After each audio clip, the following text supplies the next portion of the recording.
Konflik antara India dan Pakistan bukan hal baru. Dua negara bertetangga ini sudah beberapa kali terlibat bentrok militer sejak pecahnya wilayah British India pada 1947. Isu utama, Kashmir, sebuah wilayah strategis dan simbolik yang sejak lama menjadi sumber pertikaian berdarah. Namun belakangan, konflik ini tak hanya menjadi urusan politik atau batas wilayah. Ketegangan mulai ditarik ke ranah paling berbahaya, agama. Dan ketika agama dimanipulasi dalam konflik, maka bukan hanya peluru yang menyebar, tapi juga ideologi radikal. Narasi agama mulai mendominasi di kedua sisi. Di India, sebagian kelompok Hindu nasionalis menggunakan isu Kashmir untuk memperkuat identitas religius politik. Di Pakistan, beberapa kelompok Islamis membingkai konflik ini sebagai bentuk perjuangan agama. Celah inilah yang kemudian dimanfaatkan kelompok radikal.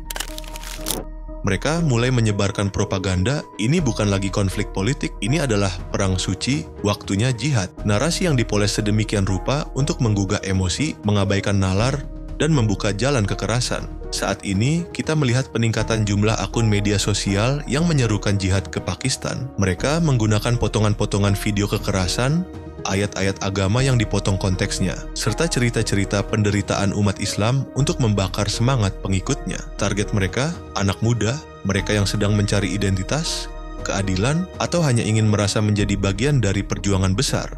Disinilah proses radikalisasi berlangsung, cepat, masif, dan sulit dilacak secara kasat mata. Jika narasi ini dibiarkan menyebar, risikonya bukan hanya di Kashmir, tapi bisa menjalar ke berbagai belahan dunia, termasuk Indonesia.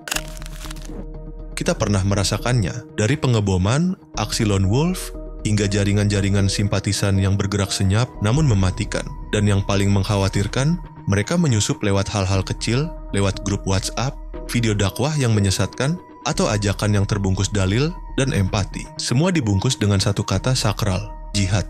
Lalu, apa yang bisa kita lakukan? Pertama, kita harus berhenti ikut menyebarkan narasi konflik berbasis agama. Kedua, kenali akun-akun yang mencurigakan, yang memprovokasi, menghasut, atau menggunakan simbol keagamaan untuk ajakan kekerasan.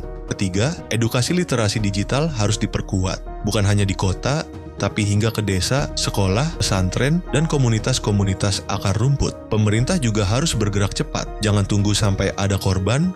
Deteksi dini, pantauan siber, dan pendekatan lunak berbasis edukasi harus berjalan beriringan dengan tindakan hukum tegas terhadap pelaku penyebar radikalisme. Perang yang dibungkus agama hanya akan melahirkan generasi penuh kebencian. Padahal, tak ada agama yang benar-benar mengajarkan kebrutalan. Yang kita butuhkan bukan lebih banyak peluru, tapi lebih banyak empati, nalar, dan kerjasama lintas batas. Waspada bukan berarti takut, tapi sadar bahwa di balik konflik global, ada yang diam-diam mencoba memecah kita dari dalam. Mari lawan narasi radikalisme dengan kebenaran, cinta, dan kemanusiaan.